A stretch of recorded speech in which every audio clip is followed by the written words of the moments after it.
Napakalupit nyo! Kaya pala kahit anong gawin ko, hindi ko mahanap ang pagmamahal sa inyo. Dahil hindi ako ang totoo niyong pamilya. Ngayon, alam ko na. Alam ko na. Kahit anong pilit kitang tanggapin at kilalanin bilang tunay kong anak, umiiral pa rin ang katotohanan na hindi kita tunay na anak, Marie! Magkaiba ang dimensyon ng buhay natin, Marie. Mahalaga ka sa akin. Ayokong umikot ang buhay mo at ikulong kita dahil sa pansarili kong pangangailangan. Sa murang edad ng magkapatid na Marie at Tina, nakatatak na sa kanilang isipan ang magulong pagsasama ng pamilya. Hindi pantay ang pagtingin ng mga magulang at pananakit ay nakatatak na lalo na sa isipan ni Marie. Magandang araw po sa inyong mga kaibigan. Isa na namang naiibang kwento ng katatakutan ang aming ibabahagi sa inyo. Kwentong padala ng isa sa aming mga masugid na taga-subaybay. Ngunit ang mga pangalan, lugar at pangyayari ay sadya naming binago upang mapangalagaan ang mga tauhang sangkot. Ano to? Bakit ito lang ang natirang ulam sa akin? Ma! Ano naman ba yan, Tina? Dinig na dinig sa labas ang boses mo.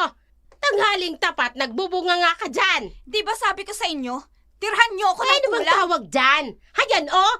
Inalis mo na ang pagkakatakip. O, hindi ba ulam yan? Yan lang? Tingnan niyo nga, Ma. Para namang pagkain lang ng pusa yan. Ano bang... Ay, naku naman talaga, oo. Marie!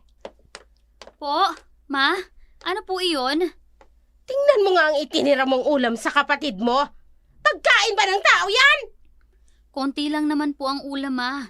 Mas konti pa po dyan ang binawas ko. Konti na lang palang ulam. Bakit binawasan mo pa? Sana asin na lang ang inulam mo. Alam mo namang paborito ko yan. Hindi ko alam, Tina. Ang tanga mo talaga kung hindi mo alam yon. Sorry po, Ma. Sa susunod, huwag kang kakain hanggat hindi pa kumakain yung kapatid mo. Tandaan mo yan, Marie, ha? Sa susunod na mauna kang kumain sa akin, pati yung lalagyan ng ulam, ipapakain ko yan sa'yo. Tandaan mo yan.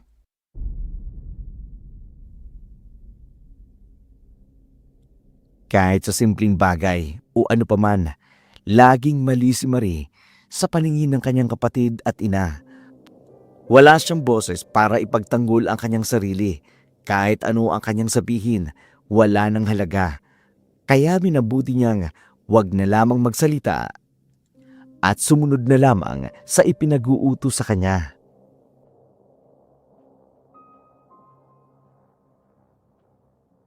Tina, baka dumating na si Mama. Ayusin mo na ang kwarto mo. Ang gulo pa kasi ng higaan mo eh. Nakita mo pala? Bakit hindi mo ayusin? Linisan mo na tuloy, para isahan na lang, di ba? Kwarto mo yan, Tina. Sana magkaroon ka ng disiplina at ayusin at linisan ng... Anong sinabi mo? Disiplina? Wow, akala mo naman kung sino ka makapagsalita, ah. Hoy, Marie, hindi porket ikaw ang naglilinis dito sa bahay, karapatan mong sabihin sa akin ng mga salitang hindi ko namang gusto. Pinapaalalahanan lang kita, Tina. Kasi alam natin kung papaano magalit si Mama. Oo, alam ko. Ang hilig mo kasing manguna, no? Ano naman ang akala mo sa akin? Walang silbi. Hindi ko sinabi yan, ah. Wala akong sinabing ganyan, Tina. Sinungaling ka talaga. Tina, tama Halika na. nga dito. Mabida ka talaga. Aray ko! Pagkatapos mong sabihin sa akin na wala akong disiplina, so pinapalabas mong boba ako. Pag sinabi mong walang disiplina, parang mo na rin sinabing wala akong silbi. Iniiwasan ko lang na magalit si Mama. Kaya kung anong nakikita ko na bagay na hindi mo pa nagagawa, pinapaalala ko sa'yo. Mahilig ka talagang manguna. Bakit hindi ikaw ang gumawa? Para maging bida ka kay Mama. Kasi na, gawin mo na. Paano ka matututo kung lagi mong inaasa sa akin ang mga bagay na pwede mo namang gawing mag-isa? Pisit ka. Kinikigil mo talaga ako eh. Tina! O haya na si Mama. Di ba nag-aalala ka na baka magalit si Mama? Magkakatotoo ngayon ang pangamba mo. Ikaw ang malalagot kay Mama. Tina! Lahat ng kasalanan ng kapatid na si Tina, inako ni Marie. Lagi siyang nasasaktan ng kapatid. Madalas, itinatanong niya sa kanyang sarili kung bakit hindi pantay ang pagtingin ng kanilang ina. Gayong, 1 taon lang naman ang pagitan nilang magkapatid. Marahil ay panganay si Tina, kaya dinidisiplina lamang siya bilang bunso. Sa harap ng kanilang ina, batid niyang siya naman ang may kasalanan. Wala nang bago para sa kanya.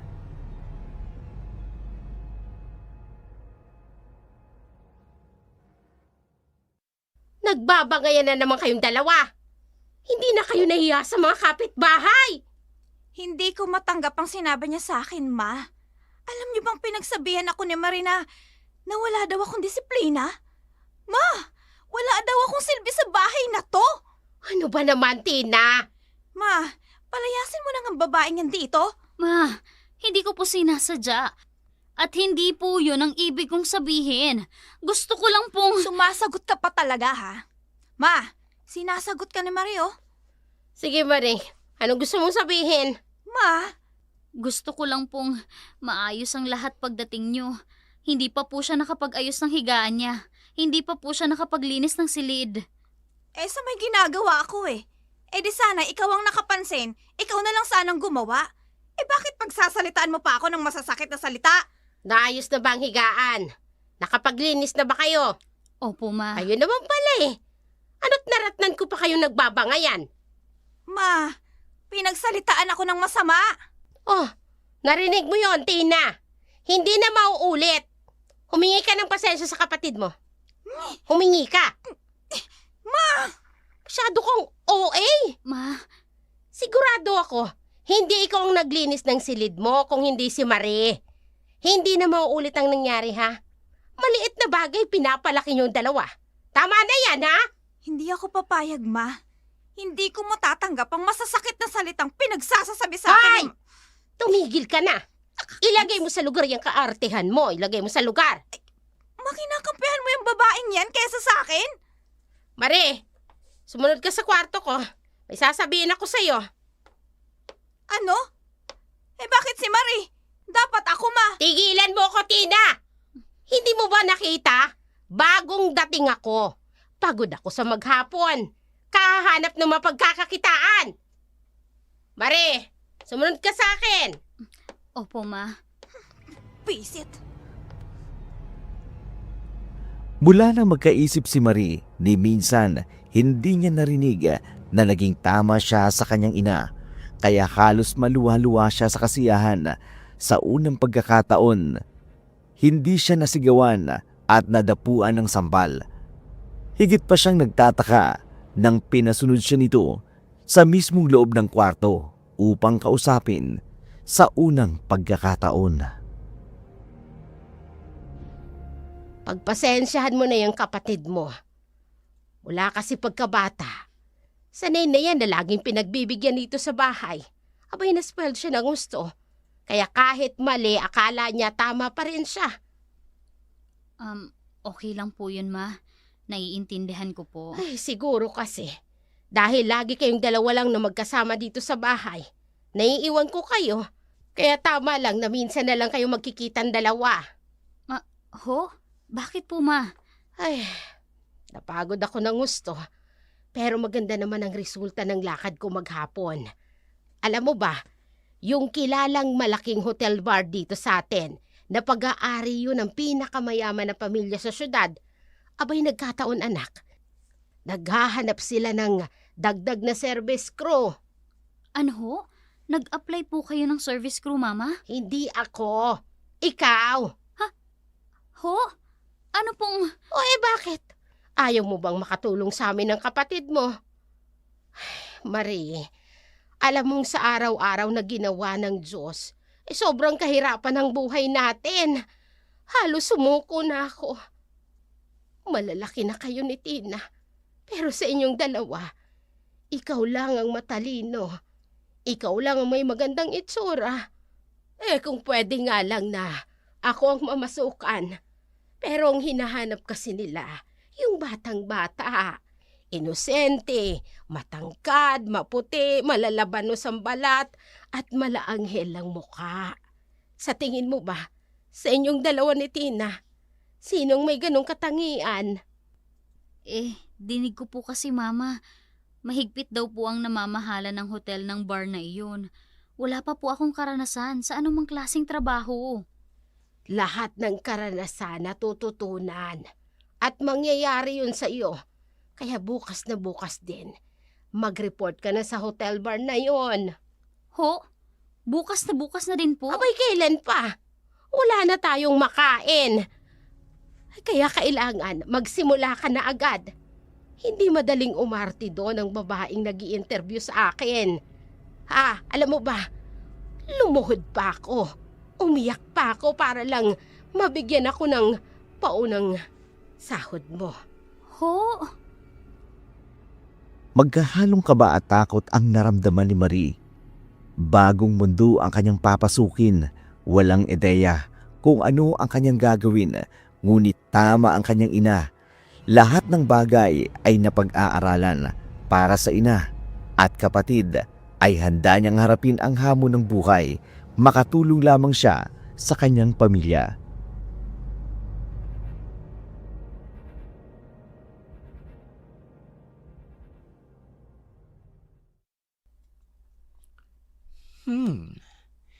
Ikaw si Marie Cruz.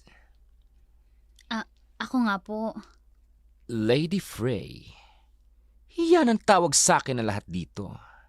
At iyon ang itatawag mo sa akin kung gusto mo magkasundo tayo. Opo, ako po si Marie Cruz, Lady Frey. Masyado ka magalang. Alisin mo ang po. Hindi ko feel. Sige ho. Ay, never mind. Mag-uutos ako ng isang kasama mo dito na siyang magtutour sa'yo sa paligid nitong hotel bar. Sasabihin sa'yo kung saang sulok at parte lang ang pwede niyong pasukin. Maraming bawal. Tandaan mo, kung ayaw mong sisantihin, hindi ka pala sisisantihin agad dahil bayad na ang bar na ito sa nanay mo ng 1 buwan. Sinabi na din po sa akin yan ng mama ko, Lady Frey. First time mong pumasok sa trabaho? Opo. So innocent and pure. Ano ho? Sisirain lang ng trabahong ito ang kainosentihan mo. But that's life. Ganon talaga ang mga pobre. Kahit anong trabaho, papasukin. May malafang lang. Ho? Bawal ang tamad dito. Bawal ang hindi nakangiti. Bawal tumanggi sa kahit na sinong customer na papasok sa hotel bar na ito. Oh, maliban na lang kung ayaw mo, pwede kang magreklamo sa bouncer dito. Alam mo ba ang bouncer? Hindi po. Olga! Halika rito. Yes, Lady Frey? Have patience, my dear. Madugo ang gagawin mong pagtuturo sa kanya. Huwag mong susukuan to, ha? Kumpara kasi sa'yo, lamang na lamang siya sa'yo. Kaya pagtiyagaan mo. Huwag kang magsuplada dyan, Olga. Laspag ka na. Kaya matuto kang tumabi. Gagawin ko naman, Lady Frey. Wala naman akong sinusukuan. Kahit na maganda pa siya sa akin. Kaya huwag mo na akong sermonan. May atraso na siya ng 1 buwan. Kaya siguraduhin mo na kapag umalis yan dito, hindi ikaw ang dahilan. Go, go, go! Magtrabaho ka na para makapagsimula na yan. Yes, Lady Frey? Naluwas si Marie sa lawak ng hotel bar pero mangha siya sa magarbong gamit na nakikita niya sa paligid. Nabawasan ang kaba ng kanyang dibdib dahil ramdam nito na dito siya makatatagpo ng bagong kakilala.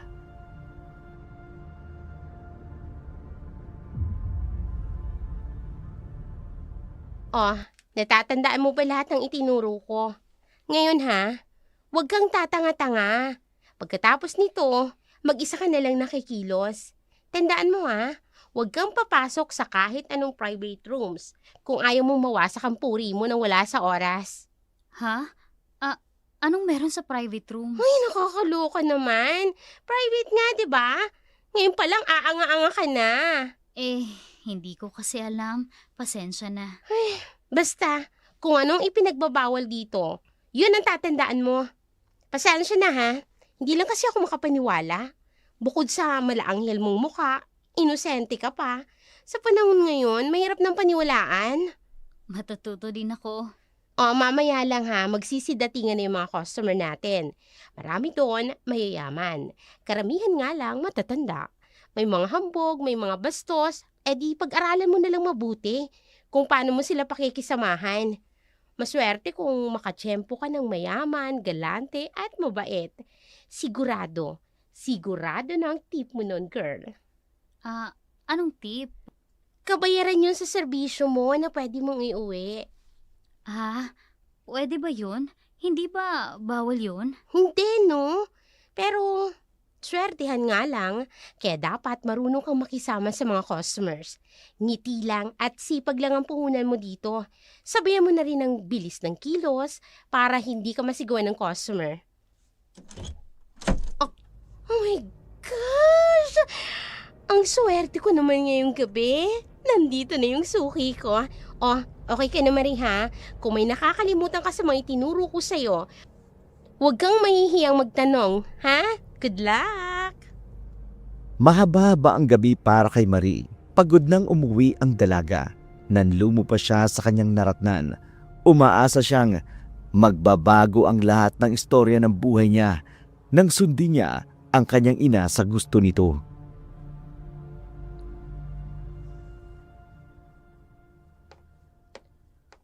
Dumating ka na pala.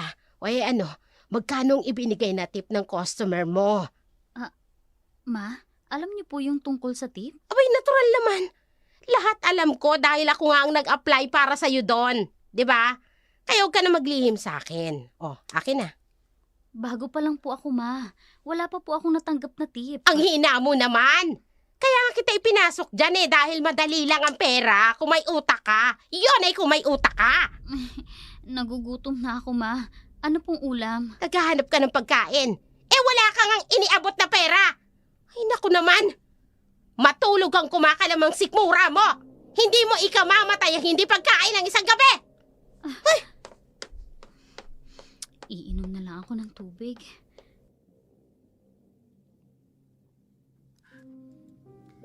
Sa araw ng pagtitiis ni Marie, muling natutunan niya ang mag-isa kung paano magbigay at magpasensya. Lalo pat may mga panahon na mabuti sa kanya ang kanyang kapatid at ang kanyang ina. Anak! Marie! Ma? Nako, mukhang hirap na hirap ka dyan sa mga bit-bit mo. Akin na, tutulungan na kita. Ako na yan. Tina! Tina! Ma! Ay, nako! Ang tanga nito, Huwag kang tumulala dyan. Tulungan mo ang kapatid mo. Bit-bitin mo yon. Wow! Ang bongga! Ang daming pinamili Ay, huy, sumahod ka na ba? Oo, Tina. Ay, sa susunod, para hindi ka mahirapan, isama mo naman kami ng kapatid mo para mamili. Inubos mong pera mo dito? Ma, akala ko ba makakabili na ako ng sapatos? Ay, Marie, wala ka bang natirang pera dyan? Ha? Meron pa po, Ma. Kasi kailangan ko rin po ng allowance. Pamasahe ko po Ay, araw-araw. akin na. Ibigay mo na sa akin. Ho, meron po ako ditong budget. Pambili natin ng ulam araw-araw. Pambayad sa kuryente at ilaw. Sa iba pang gastusin dito sa bahay, syempre. Hindi po kasya ng sahod ko yun, Ma. Bago pa lang po ako kaya... Sa dami ng mayayamang customers sa hotel bar na yun, wala ka man lang nakupitan. Ang hina mo palang dumiskarte. Marie, abay sayang ang ganda at batang-bata mong katawan. Kung hindi mo gagamitin yung utak mo. Maganda nga. Wala namang utak. May mga pinamili naman po ako dito Para sa inyo po, Ma, ni Tina. Ay, meron naman pala. Oh, aba, maganda itong blouse na to. Oh, sa'yo na to, Tina. Ano to? Galing sa ukay? Sa ganda kong to? Sa ukay mo lang ako bibilhan? Marie, paalala lang. Hindi lang sa pagkain o sa blouse na bubuhay ang tao. Ang importante, syempre, ay pera. Cash. Naiintindihan mo ba? Opo, Ma. Sa susunod, huwag kang magdidesisyon kung anong kailangan dito sa bahay. Ibigay mo sa akin lahat ng sweldo mo, ako nang bahala magdesisyon nun. Hindi ikaw, ha? O akin na itong natitira mong pera. Hoy, Tina, tulungan mo yung kapatid mo, ha? Ayusin niya mga pinamili niya. Babayaran ko lang yung utang ko sa tindahan. Tina, tingnan mo, oh. May binili akong manok. 'Di ba, paborito mo ang adobong manok? Gusto ko rin yun eh, lalo na pag ikaw ang nagluto. Talaga? So uutusan mo pa akong magluto? Eh kasi, Ay nako, hindi. Binili mo yan, lutuin mo. Sarapan mo, ha? At hindi porket nakabili ka dito sa bahay, aasta ka ng senyorita. Diyan ka na nga. Halos lahat ng perang kinikita ni Marie, binibigay niya sa kanyang ina. Yun ang paraan upang mapasaya niya ang dalawa. Niyakap ni Marie ang kung anong buhay na meron siya.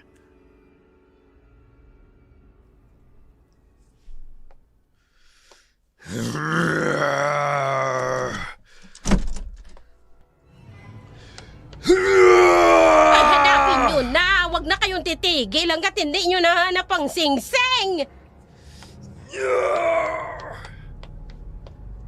Madam, nahanap ko na po. Kasalanan mo ito, Barko. Alam mo nang maaaring mangyari kapag nakalabas siya ng kanyang silid na hindi suot ang sing-sing. Ay, nako. Gerald! Ay, uminahon ka! Kilala mo naman ang sarili mo. Nandito na ang sing-sing. Kay papasok ako. Bigyan mo ako ng sinyales, ha? Kung pwede na ba akong pumasok. Kailangan maisuot mo ang sing-sing na ito. Papasok na ako. Ay, Gerald, iaabot ko lang itong sing-sing. Kay isuot mo. Salamat, Yaya. Hindi ako kailanman nagkulang ng paalala sa iyo. Huwag mong iwawala sa daliri mo yung sing-sing kay maglalagay ang buhay mo sa panganib. Alam ko, Yaya.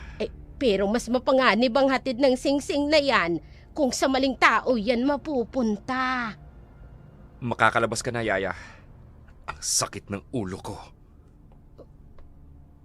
Maayos din ang buhay mo. Bakit kasi kailangan mong maglasing gabi-gabi? Kay delikadong tuluyang mawala sa iyo. Labas na, Yaya! Oo, lalabas na. Kay pasensya na. Barko! Amo, huwag niyong abalahin ang aking pagtulog. Huwag kang aalis. Paggising ko, may pupuntahan tayo. Opo, Amo. Si Gerald Sanchez, mula sa mayamang angkan, kilala at maimpluwensya sa larangan ng negosyo. Ngunit ang lahat ng ito ay walang halaga sa binata dahil sa isang sumpa na minana pa nila sa kanilang kanunuan.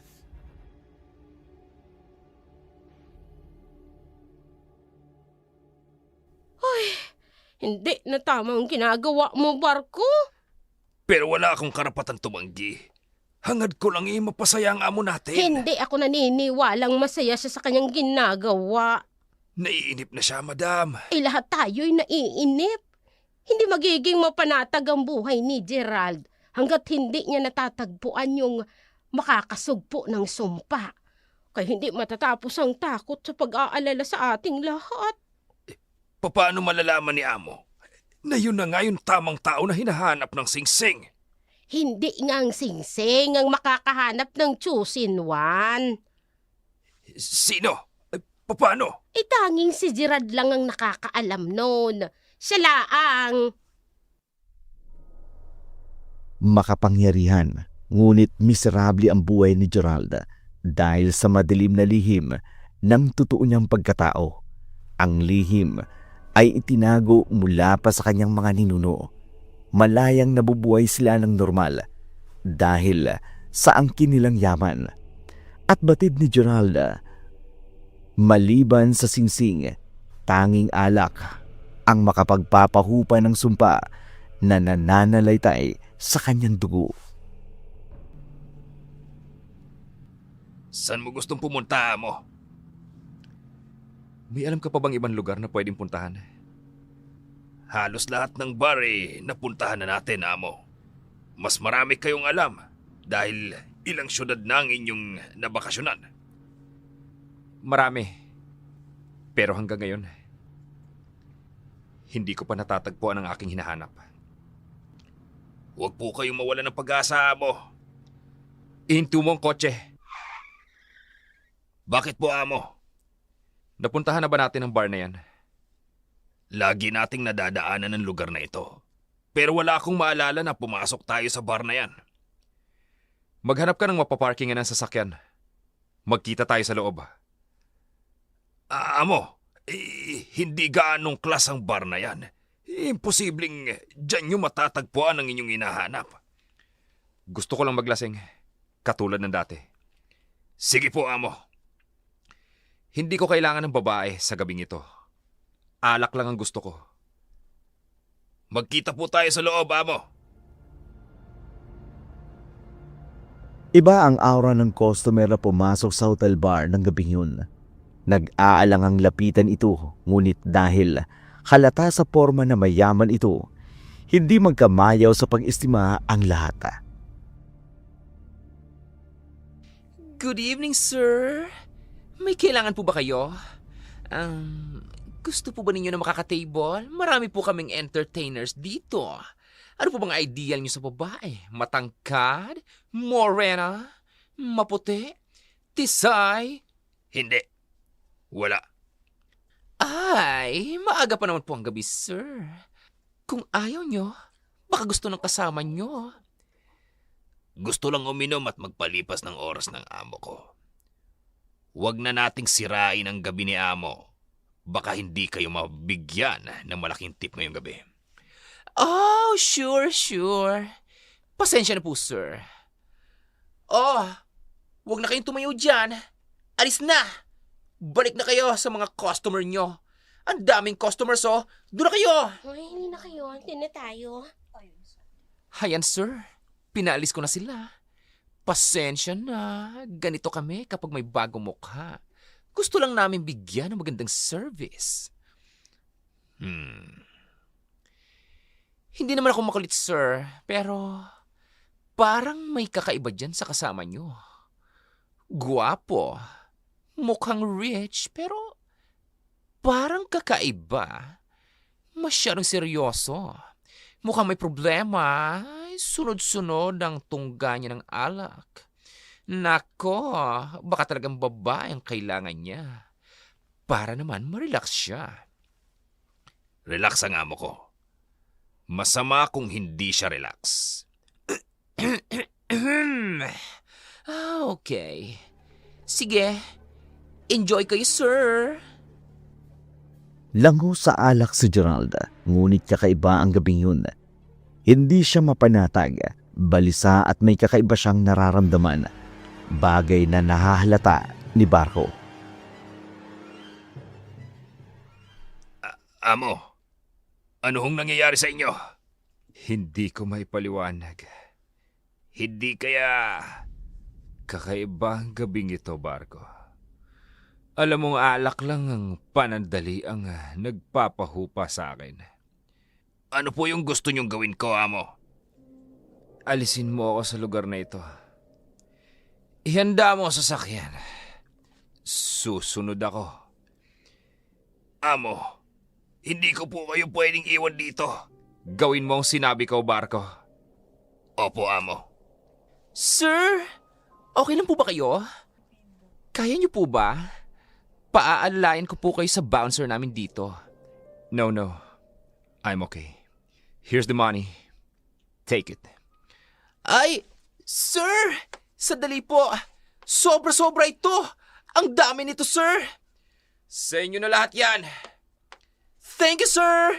Balik po kayo ulit dito sa bar namin. Bibigyan namin kayo ng espesyal na service. Marie! Halika dali! Yes, ma'am. Escortan mo nga si sir. Galante. Dali, hanggang sa labas. Escortan mo siya. Baka kinukuha lang ng driver yung sasakyan nila. Yes, ma'am. Sir, sasabayan ko po kayo hanggang sa labas. Anong nangyayari? Hindi ko maipaliwanag ang aking sarili. Biglang gumaan ang aking pakiramdam. Pero tinatalo ng alak ang aking katawan. Hindi ko gaanong maaninag ang mukha ng babaeng ito. Gusto ko siyang makita. Sino siya? Sir, ayos lang po ba kayo? Hindi ko mapigilan ang sarili ko. Sir? Halika! Aray ko! Sir, anong ginagawa niyo? Huwag ka nang Bitiwan pumalag. niyo ako, sir! Huwag ka nang pumalag nga. Mas malakas ako Wag sa'yo. po! Masasaktan ka. Bitiwan niyo ako! Ha? Sir, Hindi ka na- maawa po kayo! Hindi ako katulad ng iniisip niyo! Pagbigyan mo na ako. Kailangan kita. Sir, wag! Maawa kayo sa akin! Wag! Wag po! Walang nagawa si Marie. Lango sa alak ang lalaki at malakas ito. Sa pilitan siyang ipinasok sa pribadong silid na tanging iniiwasan niyang pasukin dahil mahigpit itong ipinagbabawal, lalo na sa baguhang kagaya niya. Masakit ang buong katawan ng dalaga ng magising. Wala na ang lalaking humalay sa kanya. Pinilit na lamang niyang tumayo ng mga oras na yun. Marie, anong ginagawa mo dito? Kaya pala bigla kang nulay, nandito ka lang. Ma'am, Mahigpit na ipinagbabawal ang sino man na pumasok dito. Alam mo bang matatanggal ka kapag nalaman to ni Lady Frey? tulungan niyo po ako, ma'am. Ano ba nangyayari sa'yo? Parang hirap ka dyan tumayo. Halika na, habang wala pa si Frey, lumabas ka na rito. Pilit ako pinasok dito. May gumahasa sa akin. Ano? Oh my God! Tulungan mo ako, ma'am. Sinong lalaking gumasa sa'yo? Yun pong, yung lalaking ipinahatid sa akin sa labas. Yung lalaking lasing na lasing. Yung misteryosong lalaki? Marie, paano ka naman gagahasain nun? Halos hindi na nga makatayo sa labis na kalasingan. Totoo po ang sinasabi ko. Oo, lasing siya. Pero malakas siya. Tumigil ka na nga sa kakaiyak. Naku naman bawal mag-iskandalo dito. Baka pati ako mapahamak sa'yo. Pakiusap. Kung totoo yung sinasabi mo, asan yung lalaki? Hindi ko nga napansin na lumabas na galing dito. Hindi ko siya nakita. Maniwala ka sa akin, ma'am. Hindi ako nagsisinungaling. Anong nangyayari dito? Ito na nga bang sinasabi ko Lady Frey. Anong nangyari? Bakit bukas ang private room? Anong ibig sabihin nito? Lady Frey, si Marie kasi kanina ko pa hinahanap sa loob. Pero, ayun nga, dito ko siya nakita. Totoo ba, Marie? Lady Frey, may pumilit daw sa kanya na ipasok siya dito sa loob ng private room. May kumahasa daw sa kanya. Parang halata naman si itsura, Ha? Nasaan? Nahuli mo ba ang gumahasa sa kanya? Wala naman ako nadat ng lalaki sa loob. Mag-isa lang siya nung dumating ako. Hindi po ako marunong magsinungaling. Totoo po ang sinasabi ko. Maniwala naman kayo sa akin. Alam mo ba kung sino-sino at ilang customers ang nandito sa hotel bar ngayong gabi? Mga kilalang negosyante at mayayaman. Ha, Marie? Kung gusto mong magdrama, huwag ngayong gabi! Ginahasa ako! Hindi niyo ba ako naririnig? Bakit ayaw niyong maniwala sa akin? Tumigil ka! Pumasok ka sa loob ng private room, nag-iiskandalo ka pa! Hindi ko mapapalampas ito! Olga! Lady Frey? Ibigay mo sa kanya lahat ng gamit niya! Tingnan mo! May kalat pa ba dyan sa loob ng private room? Kunin mo at ibigay sa kanya at linisin niyo agad ang silid na yan! Yes, Lady Prey. At samahan mo siya sa counter. Ibigay sa kanya ang huli niyang sweldo! Ha? Lady Frey! Nangihinayang ako sa'yo, Marie. Pero hindi ka kawalan sa hotel bar na to. Huling gabi mo na to! Diyos ko! Halos kalad ka rin si Marie palabas ng hotel bar kung kailan nakahanda na siyang ipaglaban ang katotohanan, kung kailan nagsalita na siya ng kanyang nararamdaman. Pero katulad ng dati, walang nakikinig sa kanya. Sinisisi niya ang lalaking gumawa sa kanya ng kademonyohan, dala ng mga ibinigay na gamit sa kanya ni Olga, nang hina siyang umuwi sa kanilang bahay. Oh, Marie, ano't maaga kang umuwi? Ay, wag mong sasabihin tumakas ka sa hotel bar na yon. Baka maagang tumiba, ma. Baka naka-jackpot. Hoy, naka-jackpot ka ba sa mayamang customer, ha, sis? Wow, kaya umuwi ka ng maaga, ha? Balato naman dyan. Magbibihis muna po ako, ma. Oy, ano nangyari sa'yo? Bakit ganyan ka maglakad? Hoy, Marie! Nadisgrasya ka ba? May nakaaway ka ba sa hotel bar na yon? Naku, huwag kang makikipag-away doon. Isa yun sa pinakabawal, yung mag-iskandalo. Ay, naku, ma. Kilala ko ng arteng ganyan. Mukhang tama nga kayo. May nakaaway nga ang maring yan. Ano? Hoy, huwag kang sisinghot-hingot dyan. Magsalita ka. Lintik kang babae ka, oo? Mahirap maghanap ng trabaho. Yun na yung pinakamagandang trabaho na nahanap ko para sa'yo. Tinanggal na nila ako, ma. Pinaalis na nila ako. Ano? Ano ba kasing ginawa mo? Ma, Mga walang hiyang yun? Hindi ka nila pwedeng tanggalin. Hindi pwede yun. Hindi yan tatanggalin kung walang ginawang kabisitan. Anong ginawa mo? Magsalita kang buwisit ka. Anong ginawa mo? Ano? may gumahasa sa akin, ma. Ha? Hinalay ako. Ilusyonadang palaka. Ha? Sa tingin mo, may gustong gahasain ka? Ang sabihin mo, ayaw mo lang talaga kaming bigyan ng masaganang buhay. Nagrereklamo ka na. Kaya ngayon, gumagawa ka ng dahilan para pahirapan kami. Ano? Hindi totoo yan, Tina. Makasarili ka, Marie. Ma, huwag mong sabihing naniniwala kayo sa babaeng yan.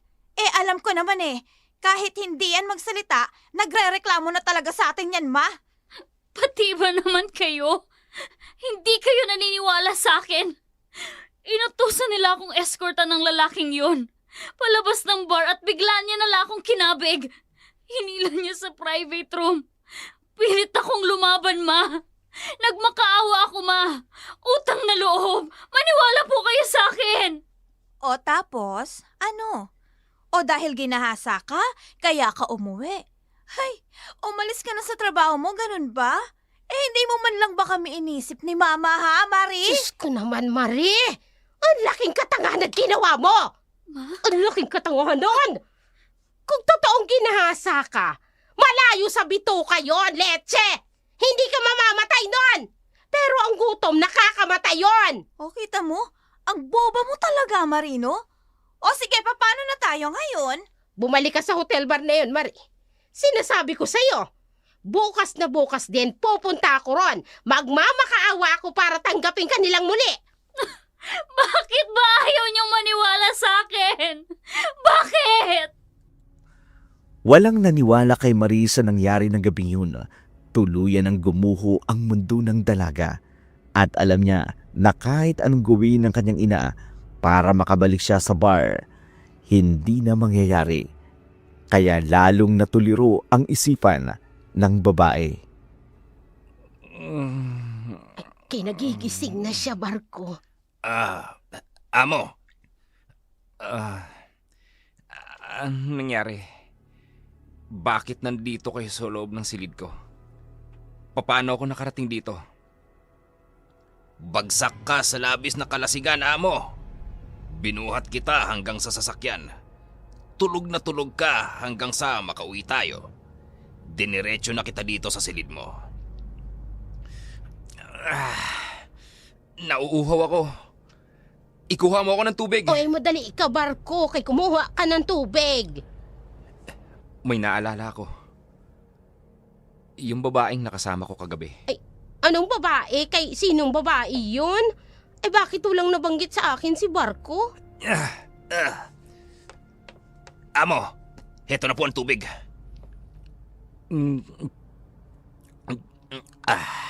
Oh, ay ano meron sa tubig? Hindi ko gusto ang lasa. Hindi yan ang kailangan ko. Nanunuyo ang aking lalamunan. Nauuhaw ako, Yaya. Ha? Ay, teka, ang seng-seng! Ha? Nako, Barko! Hindi ko napansin. Pero, paanong nawala yun sa daliri niyo, Amo? Tunto ka kasi, tunto ka. Patawad. Hindi ko napansin. Umiinom lang si Amo kagabi. Wala kabing ibang ginawa. Wala ring pinuntahang iba si Amo. Napaka-irresponsable mo, Barko. Kay binalaan na kita, pabaya ka talaga. Barko, naalala ko. Sinong babaeng tinutukoy ni Sir Gerald? Nakasama niya kagabi. Kung nasa bar kayo kagabi, isang pipitsuging babae lamang yun. Siya ang kumuha ng singsing. Yung babaeng katabi ni Amo. Pero, mahimbing din siyang natutulog nang nadatnan ko silang magkatabi. Kaya wala ka talagang silbi. Ilang dekada mo nang binabantayan ng amo natin pero pumapalpak ka pa. Alam mong mangyayari kapag napunta sa iba yung singsing na yon, kaya mananagot ka dito. Yaya, wag mo nang sisihin si Barko. Ay, Gerald naman. Mas mahalaga pa sa buhay namin ni Barkong singsing na yon. At sa palagay mo, hindi ko alam yan ha, Yaya? Eh kung ganon, kay bakit nagpabaya? Eh bakit mo wilalang bahala ang posibilidad na mawala sa'yo yung singsing? Huwag mong pagsasalita ng ganyan si O isa ka pa! Tama na, Yaya. Alam niyong dahil sa misyon, kaya ako nananatiling matatag.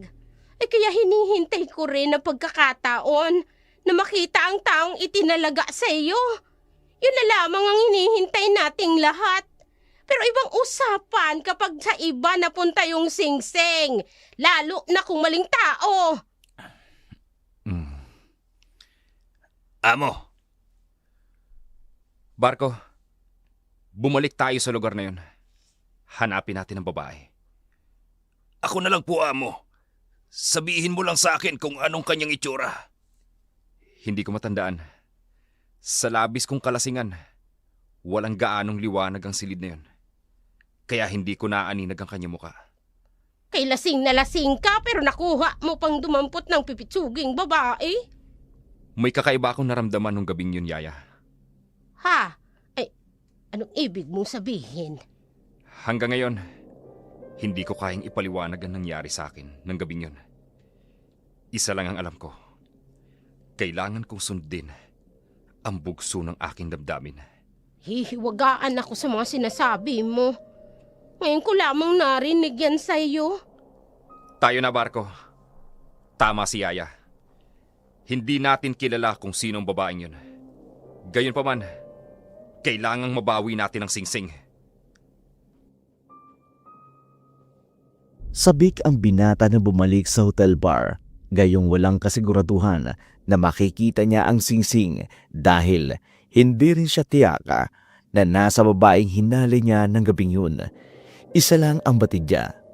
Sabik niyang muling malapitan ang dalaga.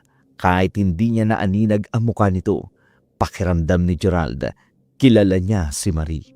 Samantala, pinakialaman ni Tina ang gamit na bitbit ni Marie mula sa hotel bar. Agad nitong napansin ang isang malaginto ngunit antigong singsing. Ma, tingnan mo. Ang ganda nito. Akin na to. Ganda. Singsing. Ay, antigong singsing yan. Hawakan ko nga. Akin hahawakan ko. Eh, magkano kaya to kung ibebenta natin, Ma? Baka milyon ang halaga niyan, Ma. Makakabili na tayo ng malaking bahay. Tsaka mabibili ko na lahat ng gusto ko. Tina, Bakit? bakit mo pinakialaman ang gamit na dala ko? Hindi akin ang mga yan. Ibabalik ko kay Lady Frey. Tiningnan ko lang hindi ko naman pinapakialaman. Ang talas talaga ng dila mo. O hayan jacket. E di ibalik mo. Eh, yung singsing na hawak ni Mama, galing yan dyan sa gamit na bitbit ko. Eh, oo nga. Kasama nga ito dyan sa jacket. Eh, pero bakit ibabalik? Ang hina talaga ng kukote mo, ano? Eh, baka ito ang dahilan. Kaya ka tinanggal sa trabaho. Ninakawan mo ang customer mo. Pwede rin kinuha niya yung mga gamit nung humalay sa kanya, Ma. Kung totoo ngang ni-rape siya. Wala akong magagawa kung ayaw ninyong maniwala sa akin. Pero hindi akin ang mga gamit na iyan, kaya ibabalik ko. Oh, talaga? O sige, subukan mo kunin sa akin. Kung makuha mo. Akin na yan, Tina. Oo. Hindi atin ang singsing na yan. Ano ba? Huwag mong hawakan ang braso ko. Bitiwan mo si Tina Marie. Akin na yan. Itiwan mo sabi ako Ninakaw mo lang naman ang singsing na to Kaya akin na to. Ay, buisit na to talaga. Abay, tumayo ka pa dyan. Inuubos mo talaga pasensya ko, ha? Halika rito. Halika. Halika rito. Ang buko po. Ang tanga-tanga mo talaga. Ay, nako. Malas talagang babaeng yan, Ma. Palayasin niyo na nga yan. Wala na rin namang pakinabang sa atin yan Tama ka dyan. Tama ka dyan, Tina. Ma, wag po.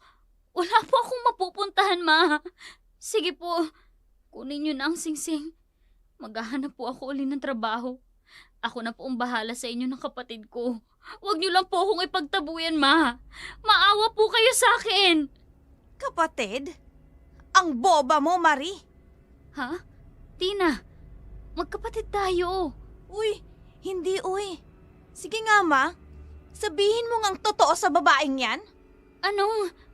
Ma? Ay, kahit anong pilit kong tanggapin ka at kilalanin ka bilang isang tunay kong anak, abay umiiral pa rin ang katotohanan na hindi kita tunay na anak, Marie. Ma! Hindi po totoo yan! Hindi! Ay, masakit ba, Marie? Sorry pero ako lang ang legit na anak sa bahay na to. Ikaw? Pinaalagaan ka lang kay Mama. In short, ampon ka lang. Ma, hindi po totoo yan. Ma, maawa po kayo sa Ay, akin. dapat noon pa kita pinalaya sa bahay na ito. Pabigat ka lang naman sa buhay namin ng anak ko. Kaya ngayon, ha? Lumayas ka na. Lumayas ka na, halika rito. Diyan ka! Napakalupit nyo! Kaya pala, kahit anong gawin ko, hindi ko mahanap ang pagmamahal sa inyo. Dahil hindi nyo ako totoong pamilya. Ngayon, alam ko na. Alam ko na. Wala sa sariling nilisan ni Marie ang lugar na yun. Mabigat ang mga hakbang at tanging isa lang ang nasa isipan, ang makahanap ng masisilungan at taong tatanggap sa kanya. Samantala, walang inaksayang oras si Gerald. Agad na binalikan ang lugar kung saan nakasiping ang isang misteryosang babae at batid niyang ito ang nakaalam kung nasaan ang singsing. Welcome back, sir. Sabi ko na nga, babalik kayo. Same table ba ang gusto nyo o mas gusto nyo ng private? May hinahanap ang amo ko. Oh, sure. Sabihin mo lang, ipapatawag ko po. Ano bang pangalan ng hinahanap nyo? Hindi ko alam ang kanyang pangalan.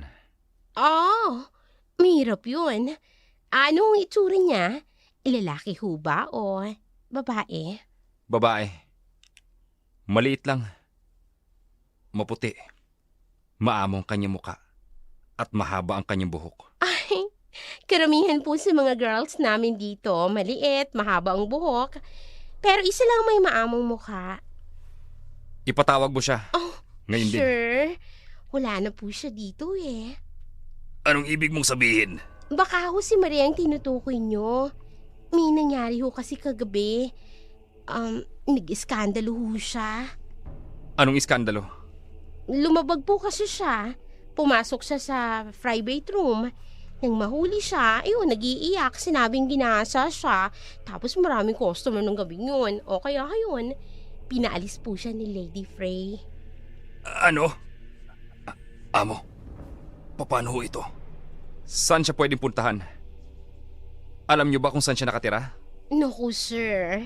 Lahat po ng personal na buhay ng aming mga workers dito, confidential po yun.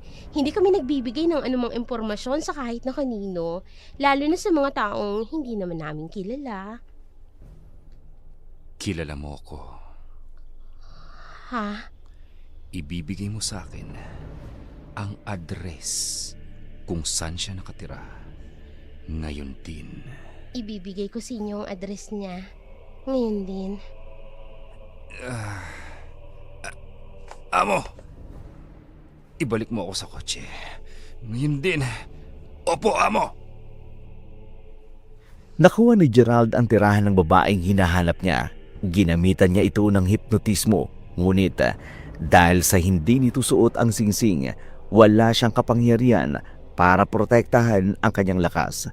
Nanghina ang lalaki, kaya agad muna silang umuwi ni Barco.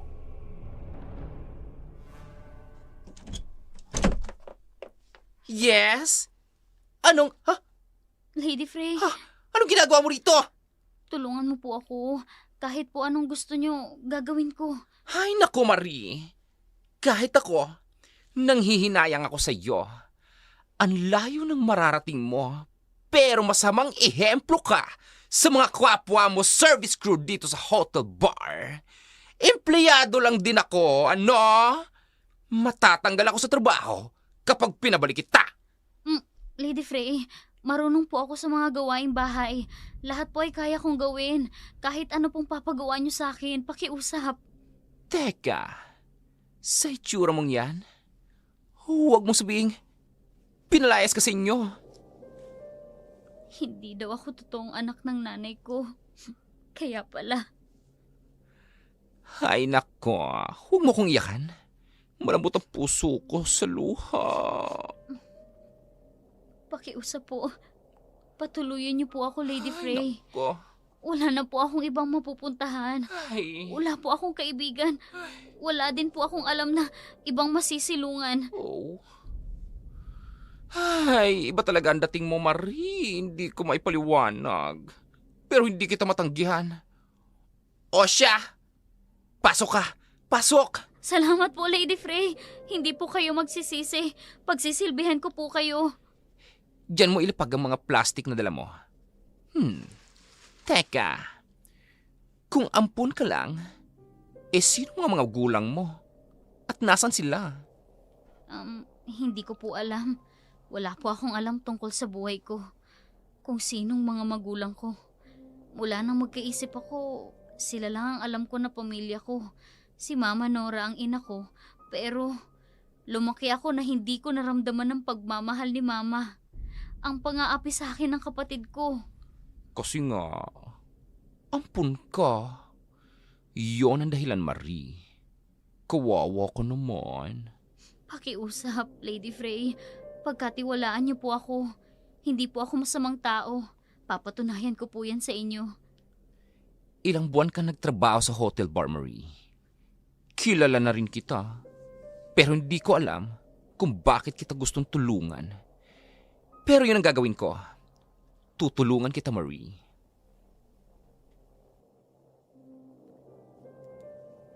Labis ang pagkagahama ni Tina, lalo na nang maisuot nito ang mahiwagang singsing. Maraming bagay ang nagbago sa dalaga sa hindi nito maipaliwanag na dahilan.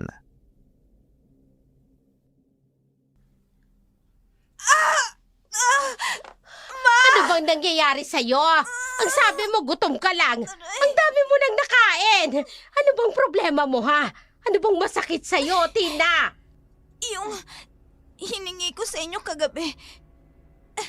Nang inumin ko yun, ma.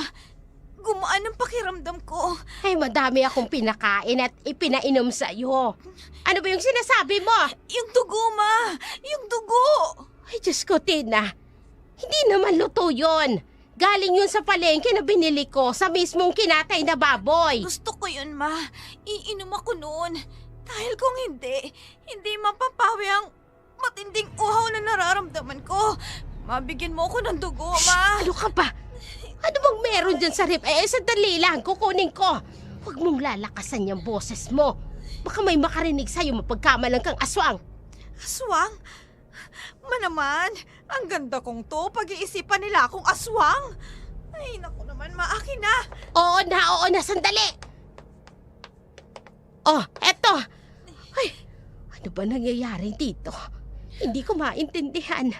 Bakit nagkakaganito si Tina? Karma ba ito sa ginawa kong pagpapalayas kay Marie? Ma, akin na. Oo na nga, eto pa.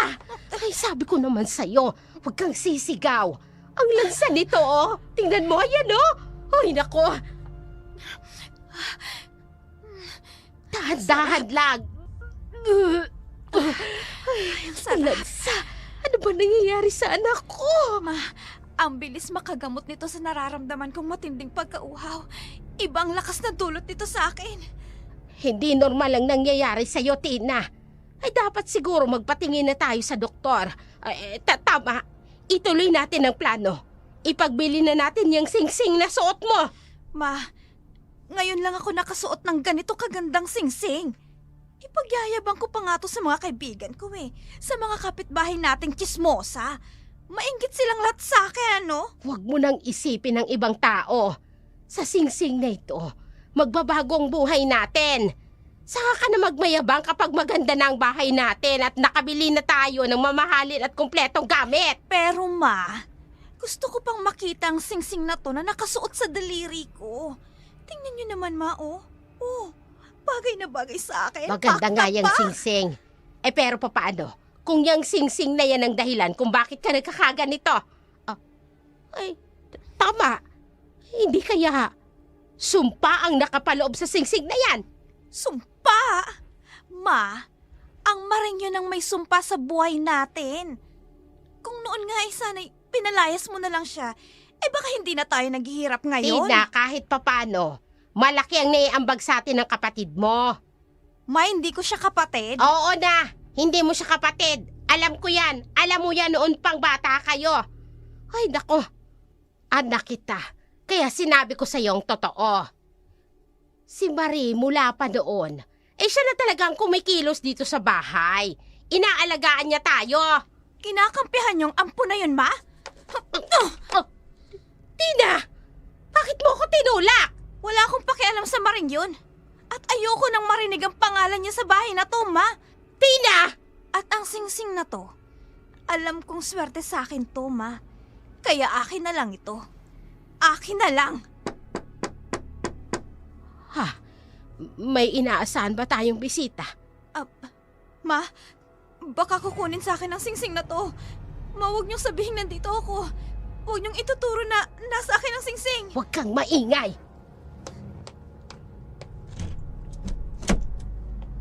Anong kailangan nila?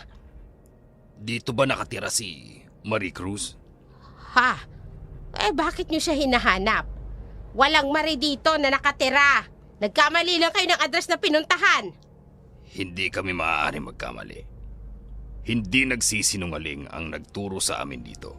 Ay, naku, wag nga kayo makulit. Sinabi ko na sa inyo. Ha?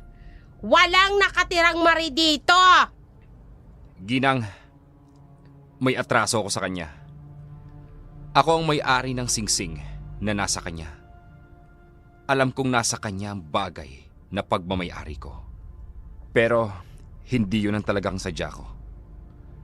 Ang babaeng nakasama ko nung gabing yun, sa kanya ako higit na interesado. Ituro niyo sa akin kung saan ko siya makikita. Handa akong pagbayaran ng ginawa ko sa kanya nung gabing yun. Ha? Kuwan kasi. Ako si Marie Cruz. Ha? Anak, Sigurado bang ikaw si Marie Cruz? Suot ko ang singsing na tinutukoy niyo. Ako ang babaeng pinagsamantalahan mo nung gabing yon. Nasa akin ang singsing? Amo, Nais kong anyayahan ka sa aking bahay. Ibig kong magkakilala tayo ng lubusan. Kung yun ay yung pahintulutan. Nasa labas ang sasakyan. Hihintayin namin kayo doon. Tina, ano bang ginagawa mo? Bakit mo sinabing ikaw si Marie, samantalang... Ma, ito na ang sinasabi ko sa'yo. Darating sa akin ang malaking swerte. Hindi niyo ba nakita ang kotse sa labas? Mayaman ang lalaking yun.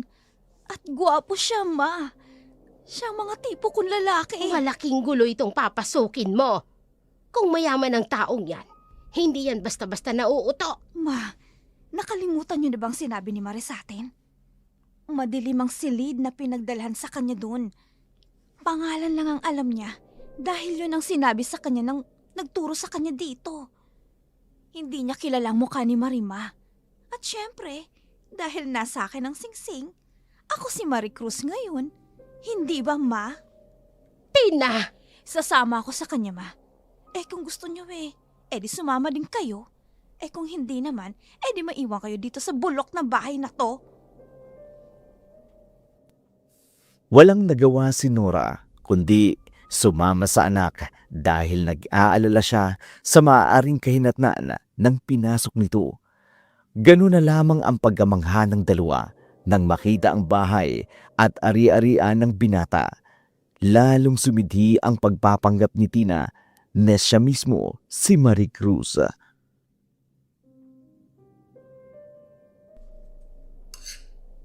Ay kumain kayong mabuti, kay huwag kayong mahihiya. Kapag may kailangan, kay naririyan yung mga taga-silbi, kay magbibigayan sa inyong kahilingan ba? Naku naman, ngayon lang ako nakakita ng ganitong karaming pagkain. Abay talo pang piyestahan sa dami ng mga putahe. Sabi ko naman sa'yo, May. At saka tingnan yung kabuuan ng bahay. Ang laki. Ang lawak. Siguro, siya ng pinakamayamang tao sa mundo. Kumain ka lang. Mamaya mo na isipin yan. Oh, ay bakit? Abay, ngayon ka pa mag-iinarte. Lahat ng paborito mo, nasa harapan mo na. Parang gustong bumaliktad ang sikmura ko, Ma. Hindi ako interesado sa pagkain. Interesado ako sa lalaking yun. Ang gwapo niya talaga.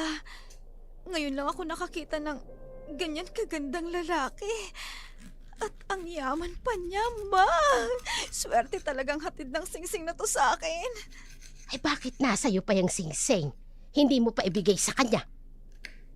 Kasi baka pa uwi na tayo kapag binigay ko sa kanyang singsing, Ma. At hindi ako papayag. Mas interesado siya sa akin, di ba? Kaya sisiguraduhin ko muna na magkakasundo kami bago ko isauli sa kanya tong singsing. Hindi mo ba nagustuhan ang mga pagkain nasa hapag? Ha? Hindi. Gusto ko. Busog lang kasi ako. Naninibago ka siguro. Ay, kung may gusto kong kainin, kay sabihin mo lang. Agad akong magpapaluto sa kusinira. Nasan nga pala si Gerald? Nasa kanyang silid. Mamaya pa yun lalabas para harapin kayo. Utos lamang niyang pakainin muna kayo at pagkatapos, dadalhin kayo sa master bedroom para makapagpahinga. Oh, dito kami matutulog? Ay, oo. At ang ibig sabihin ng amo namin, kay dito na rin kayo titira. Yun ay kung ibig lamang ninyo. Ano ka ba? Oo naman. Sino naman ang tatanggi? At isa pa, malaki ang atraso sa akin ng amo nyo, ha? Kaya kailangan niya akong panagutan. Dahil kung hindi, ipapupulis ko siya. Kay maniwala ka sa akin. Walang magagawa ang isang normal na may kapangyarihan sa ibig mangyari ng aking amo. Walang sino mang makakapigil sa kanya. Ha? Huwag kang mag-alala. Hindi ibig ng amo ko na pakawalan ka pa. Matagal kanyang hinanap Ay ngayon na lang ang tamang pagkakataon upang magkakilala kayong mabuti. Kapag tapos na kayong kumain, kay sasamahan ko kay sa master's bedroom. Ngiting tagumpay ang lahat para kay Tina. Mas nangingibabaw ang paghahangad nito ng marangyang buhay kaysa sa totoong nangyayaring pagbabago sa kanyang sarili. Kakaiba ang gabing yun, bagay na hindi nakaligtas sa nararamdaman ng inang si Nora.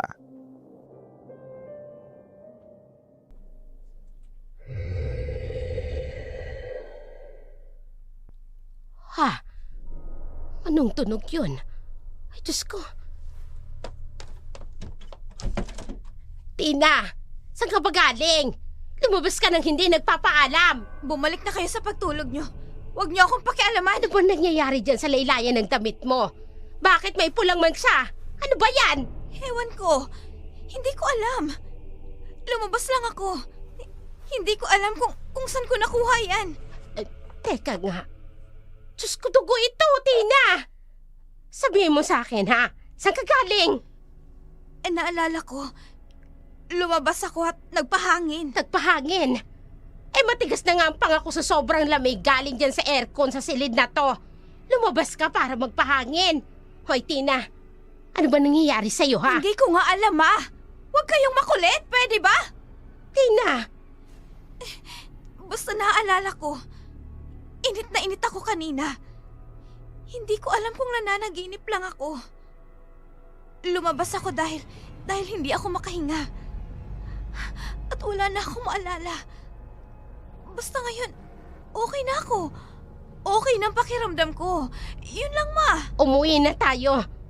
Hindi ako matutulog sa bahay na ito. Iba ang nararamdaman ko sa lugar na to. Huwag nga kayong tanga, Ma. Ang ganda ng buhay natin dito, oh. Tingnan mo. Napapaligiran tayo ng mga katulong. Ang ganda ng kwarto natin. Wala pa nga sa kalahati ang sukat ng bahay natin sa silid na to, Ma. Ayokong umuwi. Gusto ko dito. Dapat pakasalan ako ni Gerald. Tumigil ka na, Tina. Naghahangad din naman akong yumaman. Pero hindi sa ganitong paraan. Nagpapanggap ka lang. Shh! Tumigil nga kayo, Ma.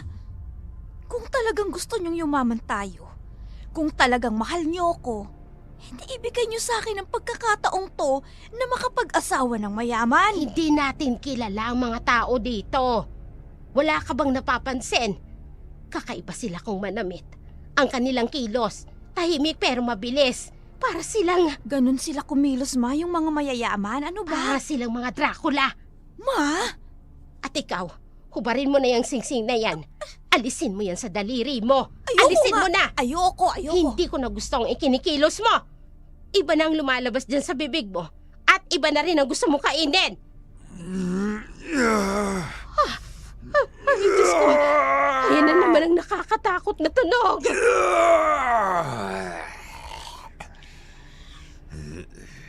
May mga tao sa labas. Lalabas ako. Aalamin ko kung anong nangyayari. Wag na. Huwag ka na makialam. Dito na lang tayo. Baka may masamang nangyari kay Gerald, Ma. Gusto kong malaman kung anong nangyari sa labas ng silid ko. Tina! Tina, bumalik ka dito! Tina! Hindi na mapigilan pa ni Nora ang anak, ngunit bilang isang ina, alam niyang may kababalaghang ginagawa ito at hindi niya kayang kontrolin pa. Muling nangibabaw ang sumpa.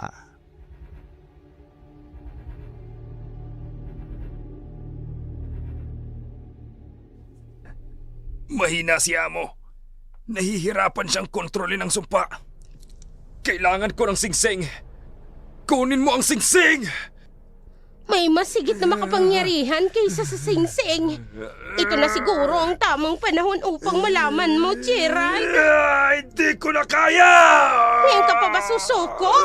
Natagpuan mo ng babaeng itinalaga para sa iyo. Barko, papuntahin mo siya dito. Anong nangyayari sa kanya? Ayoko makita niya ako sa ganitong kalagayan. Kay malalaman at malalaman niyang totoo. Halika, Marie. Lumapit ka rito. May sakit ka?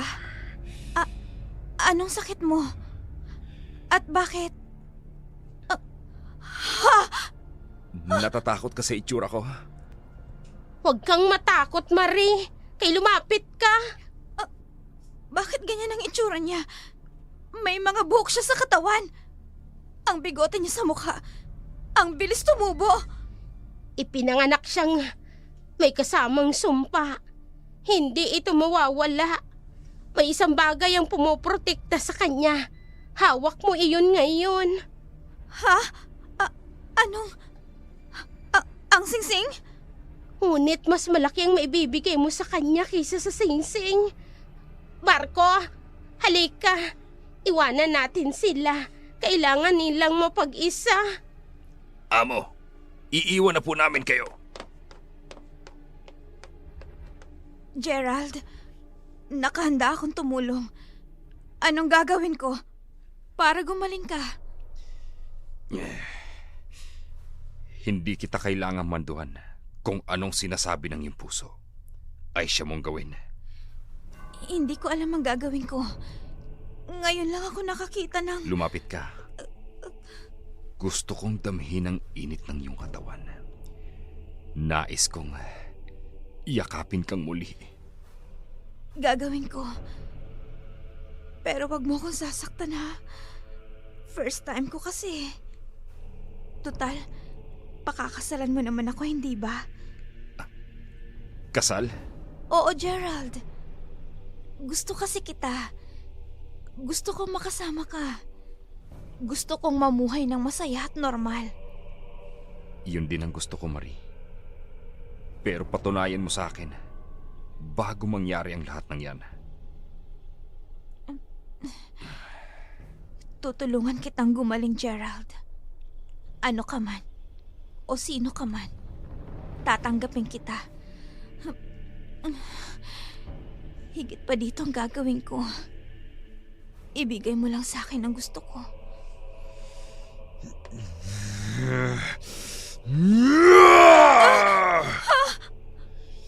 Umalis ka! Lumabas ka sa silid nito! Lumayo ka! Kay, anong nangyari? Halimaw siya! Bigla siyang umungol ng malakas! Hindi siya tao! Isa siyang halimaw! Marco, madali ka! Buhatin mo siya! Ibalik mo siya sa kanyang silid! Nanlumo si Geralda, batid niyang. Natagpuan niya ang babaeng itinalaga sa kanya ng singsing, ngunit nalilang siya. Muling nagnasa ang lalaki na mahanap ang tunay na Marie, samantalang si Nora hindi nagdalawang isip pa na bumalik sa sariling bahay.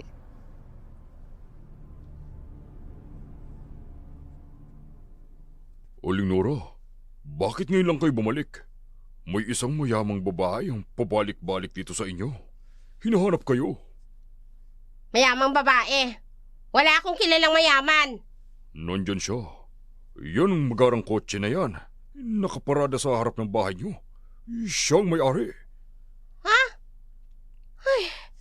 Ano namang kamalasan ang dumating na ito sa buhay ko, oh? Ikaw bang naghahanap sa akin? Sino ka ba? At basta ka nalang pumasok dito sa bahay ko. Ha? Kumusta ka na, Nora? Kay tagal kitang hinanap. Ha? Ikaw? Huwag na tayong magpaligoy-ligoy pa. Matagal na panahon na ang lumipas. Pero alam kong kilala mo pa ako. Hindi kita kilala. Umalis ka na. Kung hindi, tatawag ako ng mga barangay tanod. Aalis ako. Pero kukunin ko ang anak ko. Ha? Nagpapatawa ka ba? Ha? Wala kang anak sa akin. Gusto mo bang ipakulong kita? Iniwan ko siya sa'yo. Pero nauna nang nagsabi sa akin na pinalayas mo siya. At sino namang pesting chismosang kapitbahay ang nagsabi niyan sa'yo? Oo, pinalayas ko dahil labis-labis ng paghihirap ko. Pabigat sa akin yung anak mo. At huwag mo akong sisisihin, Myra. Inabandon na mo ang anak mo. Basta mo na lang iniwan sa akin. Ni pisong doling, hindi mo man lang naalalang bigyan. Sa abroad ka nagpunta. Ayun ang sabi mo. Abroad nga ba? Peh! Wala kang utang na loob. Ah! Walang hiya ka? Sinampal mo ako? Baka nakakalimutan mo, Nora. Kinupkup kita nung nabuntis ka ng lalaking yon. 1 taon na makapanganak ka, nabuntis ako.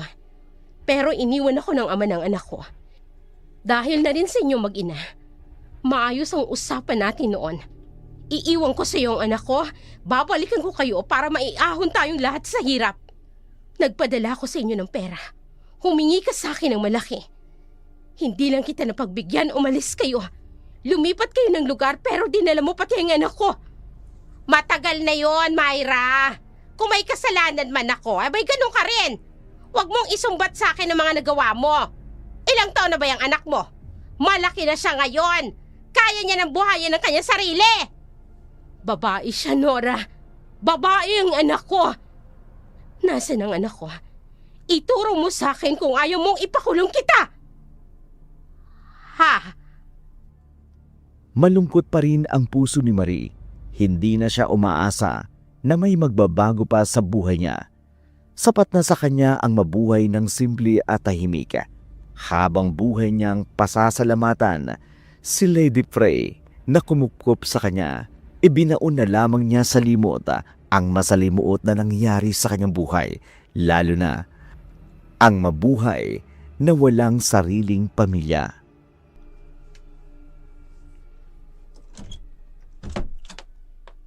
Marie? Ikaw na ba yan? Opo, Lady Frey. Pasensya na. Ang dami kasing tao sa palengke. Natagalan ako. Naghanap pa kasi ako ng mga preskong gulayin. Ilagay mo na dyan. Iwan mo lahat ng pinamalengke mo. Halika, Marie. May bisita tayo. Ha? Teka, madumi ang kamay ko. Amoy pawis pa ako eh. Sus! Huwag mong pansinin ang amoy mo, Marie. Katas yan ang sobrang sipag mo sa trabaho. Pero naalala mo ba yung sinasabi ko sa'yo noong una? Nung dumating ka rito sa akin? Ano ho yun? Pasensya na. Nakalimutan ko na. Natutulungan kita, Marie. Galing sila sa hotel bar kanina. Hinahanap ka. Mabuti na lang talaga. At dito ka pumunta sa akin. Hindi na sila mahihirapang hanapin ka. Sino pong naghahanap sa akin? Sila Mama at Tina ba? Lady Frey, hindi ako sasama sa kanila. Ayoko na silang makita pa. Ang Mama Nora mo? Oo, isa siya sa naghahanap sa iyo. Pero may kasama siya, Marie. At siya ang dapat mong makita at makaharap. Marie? Marie? Bakit niyo po ako hinahanap? Hindi na po ako uuwi sa inyo. Sobra na po ang kalupitan niyo sa akin. Mas gugustuhin ko pang mabuhay sa gitna ng kalye. Hinding-hindi na ako babalik sa inyo. Huwag kang matakot sa akin, Marie. Kalimutan mo na ang nangyari noon. Hindi na mauulit yun. Bakit ka po nandito? Lady Frey, huwag niyo akong ibigay sa kanya. Napakalupit nila. Pinagmalupitan mo ng gusto kong anak ko, Nora. Hindi kita mapapatawad sa ginawa mo sa anak ko. Anong... Ha? Sino ho kayo? Marie, anak, ako ang tunay mong ina. Ano? Buhay kayo? Oo, Marie. Buhay na buhay ang nanay mo. Patawarin mo ko kung inilihim ko sa iyo ang tunay mong pagkatao. Hindi ko naman yung sinasadya. Ano? May oras kayong saktan at alipustahin ako? Araw-araw niyo akong pinahihirapan, pero ni kahit isang bes, hindi niyo nabanggit na buhay ang ina ko. Marie, mahabang istorya, anak. Pero nandito na ako. Lahat ng oras at panahon ko, ilalaan ko sa iyo. Sasabihin ko sa iyo ang lahat. Sabik akong dumating ng araw na ito. Malaki ang pagkukulang ko sa iyo, Marie. Hindi ko alam pero babawi ako. Hindi na kita iiwan pa. Ano pong pangalan ninyo? Myra Santos. At ikaw ang kaisa-isa kong anak. Ang kaisa-isang tagapagmana. Ikaw, si Marie Santos. Anak kita. Mama, Oo, ako ang mama mo, anak. Anak ko, anak. ma... Sa isang iglapa, nagbago ang takbo ng buhay ni Marie. Hindi makapaniwalang may magandang buhay palang inilaan ang Diyos para sa kanya. Walang inaksayang pagkakataon si Myra. Ibinuhos ang lahat ng oras at tiyaman para sa anak na matagal niya nang hinahanap. Kung gaano kasaya ng puso ng ina, siya namang panghihinayang sa puso ni Nora. Labis ang pag-aalala sa nangyari sa kanyang anak na si Tina. Linisan niyo ang buong paligid. Alisin ang mikrobyo na dalang masamang hangin. Yaya, hindi ako naniniwalang si Amo ang may kagagawa ng lahat ng ito. Ganun din ako, Barko. Kung ganun, ay sino? Gabi-gabi, may namamatay na hayop. May lumala pa sa mga ito. Isa lang ang may gawa nito. Wala tayong ebidensya, Barko. Alam kong hindi magugustuhan ni Gerald kung kukumprontahin natin siya patungkol dito. Ayokong galitin ang amo natin. Kailan tayo kikilos? Paano kung hindi lang ang mga hayop ang lalapain ng aswang na yon?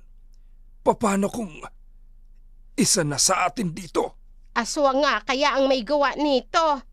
O tao, hindi kaya Barko? Anong ibig mong sabihin, Yaya? Isang tao na may dala ng sumpa. Gusto kong makausap si Gerald. Ilang araw na ako dito. Kailan kami mag-uusap? Bawal gambalain ang aming amo. Hintayin mo na lang siya mismong lalapit sa iyo at kakausapin ka. Sayang ang oras ko dito. Sabihin niyo sa kanya na harapin ako! Gusto kitang sundin sa utos mo. Ngunit kailangan ko ring sundin ang utos ng amo ko. Hindi pa itong tamang oras sa muli ninyong pag-uusap. Tawagin niyo ang amo niyo. Dahil kung hindi, sisigaw ako dito! Hindi ko na gusto ang ikinikilos mo. Wala akong pakialam. Chimay ka lang dito. At lagot ka kapag hindi mo sinunod ang utos ko. Isusumbo kita kay Gerald. Tatawagin mo ba siya? O maghuhurmentada ako dito? Anong kaguluhan to? Gerald? Kasi tong mga katulong mo ayaw akong sundin. Isa lang ang sinusunod nila rito. Okay. Sige. Pero, Gerald, ano ba talaga ang plano mo? Lagi kang nakakulong sa silid mo. Kailan ba natin idadaos ang kasal? O kung hindi pa, di lumabas tayo. Kailangan kong bumili ng mga bagong damit. Sige na, Gerald. Kung naiinip ka, maaari ka nang umuwi sa inyo. Hindi kita pipigilan. Pinapauwi mo na ako?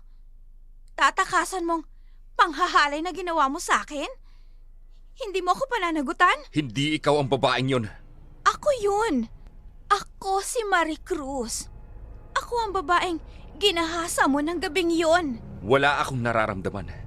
Hindi ikaw ang babaeng inosente na nakasiping ko ng gabing yon. Ha? Barko, iuwi mo na siya sa kanila. Opo, Abo. Teka, sandali. Hindi. Hindi ako aalis dito. Ayokong umuwi sa amin. Kapag pinaalis mo ko dito, hindi mo mababawi sa akin ang singsing na to. Sisirain ko to. Ha? Narinig mo? Kaya subukan mong paalisin ako dito. Gagawin kong sirain to. Kaya umalis ka na kung ayaw mo mapahamak ka. Huwag ka ngang mangialam. Alisin niyo siya dito. Narinig mo ang amo ko. Halika na. Ano ba? Bitawan mo ako. Malakas ka. Hindi ako aalis dito. Kung ayaw mo sa akin, pues, tubusin mo ang singsing na to. Bigyan mo ako ng malaking salapi. Kapalit nitong singsing. Panganib ang hatid sa'yo ng singsing. Sumpa ang hatid nito, lalo na kung Ikaw ay may maruming puso. Ano naman ang akala mo sa akin, ha? Boba? Maniwala ka sa akin. Hindi para sa yung singsing na yan. Hindi. Eh bakit ako nandito? Hindi ba't swerte ang singsing na to? Kapag hindi mo ibinalik ng kusa ang singsing, masahol ka pa sa isang isinumpang aswang. Hahanapin mo ang dugo. Sariwang laman. Yun ang hahanapin mo. Dahil yun ang magbibigay ng lakas sa'yo. Hindi. Kaya pala, ganun na nangyari sa akin nung gabing yon.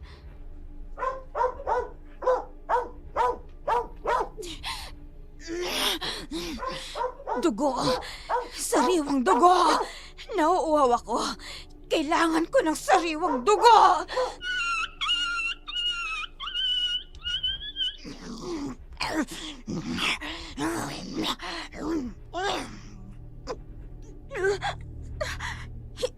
Hindi! Kay bago pa tuluyang masira ang buhay mo, hanggat hindi pa tuluyang kontrolado ng singsing. Alisin mo na yan sa daliri mo. Ibalik mo na yung singsing.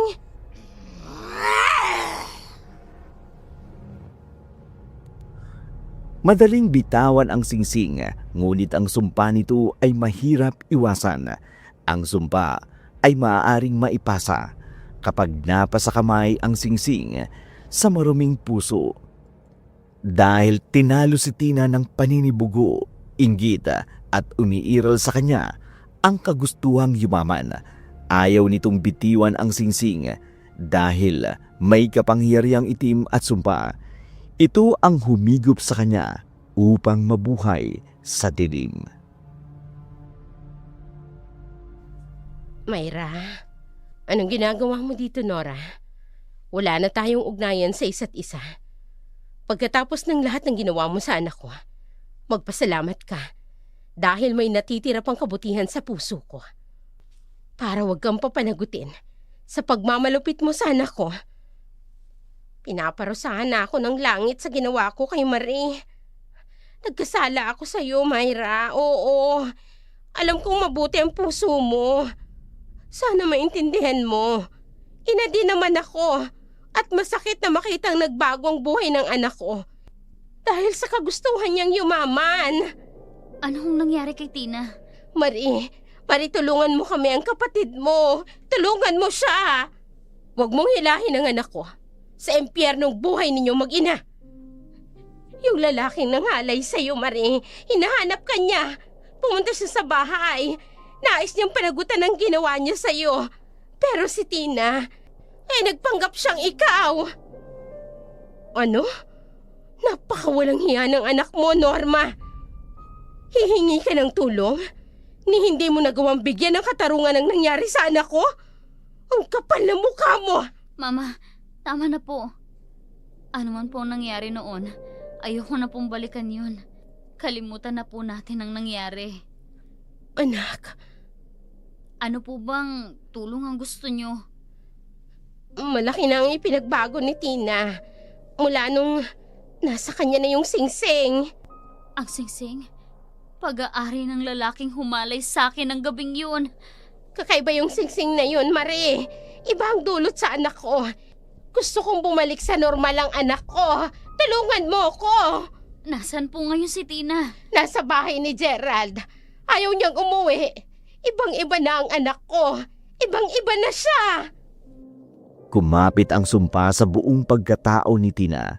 Malakas ang itim ng enerhiyang nananalaytay sa singsing.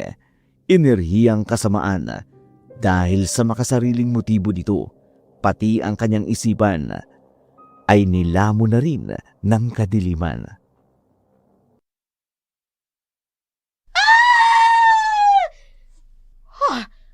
Ay, hindi. Anong ginawa mo? Kinagkatotoo na nga ang sinabi ko. Kanap na nga siyang isang aswang. Ay, Barko! Barko! Huwag kayong lumapit sa kanya. Nasa ilalim siya ng sumpa. Huwag siyang hayaang makatakas. Hindi siya dapat makalabas sa apat na sulok ng bahay na ito. Ang sarap ng pakiramdam ko. Lalo akong lumakas. Panandalian lamang yan. Kapag bumalik ka na sa normal mo bilang tao, hahanapin mong muli ang laman at dugo ng tao. Oo. At sa susunod na mangyari yon, ikaw ang kakainin ko! Ibigay mo sa akin ang singsing! Huwag mo akong uutusan, Gerald! Nakalimutan mo na ba? Magkapantay na tayo ngayon. Bagay na tayong dalawa. Ang singsing! Amo, nasa ilalim pa siya ng sumpa. Malakas ang kanyang puwersa at nasa kanya din ang singsing. Wala kang karapatang angkinin ang singsing. Hindi ikaw ang itinalagang babae para sa akin. Ito ba ang gusto mong kunin? Heto! Kunin mo! Ibigay mo ng kusa sa akin ang singsing. Amo, hindi ka karapat-dapat na suotin ang singsing. Wala kang karapatang ariin ito dahil marumi ang puso mo. Kung hindi rin lang mapapasakin ang singsing, kung hindi mo ako kayang tanggapin, walang makikinabang sa singsing at walang makikinabang sa'yo! Isa ka lamang normal na tao. Walang sino mang maaaring sumakop sa akin.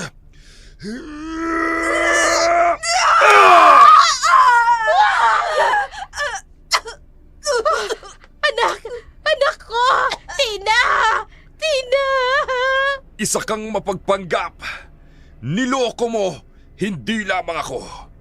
Maging ang aking angkan at ang sagradong singsing na ito. Dapat kang parusahan ng kamatayan! Wag! Ay, wag maawa ka! Biktima lamang ang anak ko! Kaya niya magbago! Patawarin niyo na kami! Sige na, patawarin niyo na ang anak ko! Lumayo ka! Kung ayaw mong madamay! Wag! Wag! Nakikiusap ako! Ha? Ano mang kasalanang nagawa ni Tina? Kagustuhan niya yon at pinili niyang gawin. Ngunit, maging ano man yun, karapatan niyang mabigyan pa ng isa pang pagkakataon. Eh, wag na kayong magtatagal dito. Hindi ninyo alam kung anong pinasok ninyo. Umalis na kayo bago pa tuluyang kayong mapahamak. Sino ka? Gerald, unti-unti ka nang bumabalik sa normal. Ay, anong ibig sabihin nito? Ako si Marie. Ako ang totoong Marie. Ikaw ang babaeng nakasama ko ng gabing yun. Nararamdaman ko. Oo. At ano man ang nangyari ng gabing yun, ayoko nang alalahanin pa. Dahil dulot noon ay galit at lungkot sa aking puso. May mga bagay at pangyayari na hindi na maibabalik pa. Ngunit kapag natuto ka magpatawad, hihilumin ito ang lahat. Gerald, ay siya na nga yung babaeng yun. Nahanap mo na siya. Kay tagal kong hinintay ang araw na ito. Patawad. Patawad sa aking mga nagawa. Bitbit ko ang sumpa. Nakahanda akong harapin ang parusa. Ang parusang igagawad sa akin. Wala akong makapanggalit sa aking puso. Higit kong nakilala ang aking pagkatao nang makasama ko ng totoo kong ina. At kilala ko na rin ang sarili ko ngayon. Masama ang kalagayan ng anak ko. Parang awa niyo na. Tulungan niyo ang anak ko. Maaari na siyang umalis. Hangad ko ang kanyang kagalingan. Marie, hindi ito ang huli nating pagkikita. Sandali, nagugulahan ako sa nangyayari. Pero bukas ang isip ko na alamin ang likod ng kababalaghang ito. Hindi na lumitaw pa si Marie. Higit siyang kailangan ni Nora at Tina. At ganun din ang interes niya na tulungan na higit pang makilala si Gerald. Sa puso ng dalaga, iba ang hatid nito sa kanya, isang damdaming nagbibigay saya sa kanya.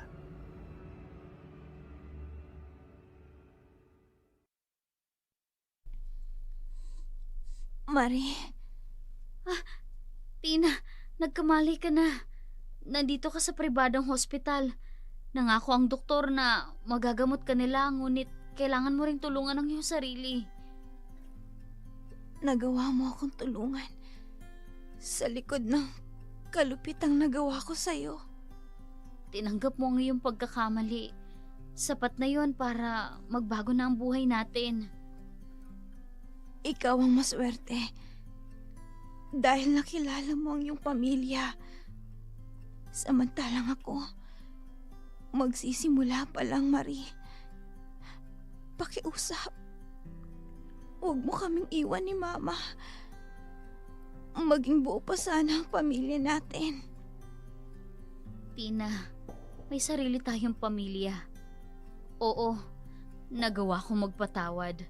Ngunit hindi ibig sabihin nun ay babalikan ko ang buhay ko noon.